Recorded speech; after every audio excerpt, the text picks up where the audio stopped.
ಮಮತೆಯೇ ಅವಳಿಗೆ ಸಿರಿತನ, ಕರುಣೆಯೇ ಕರುಳಿನ ಗೆಳೆತನ.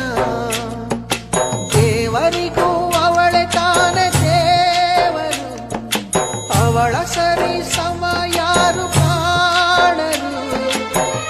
ಅವಳ ಪ್ರೀತಿಯಲ್ಲಿ ಜಗವೇ ಬೆಳಗುವುದು. ಅಮ್ಮ ನಿನಗೂ ಮೊದಲು ಜಗದಲ್ಲಿ ಯಾರಮ್ಮ, ಹೆತ್ತವಳು ಯಾರಮ್ಮ, ಹೊತ್ತವಳು ಯಾರಮ್ಮ. ಅವಳಿದೆ ಅಮೃತದೇ ಉತ್ತರವು ಇದೆಯಮ್ಮ.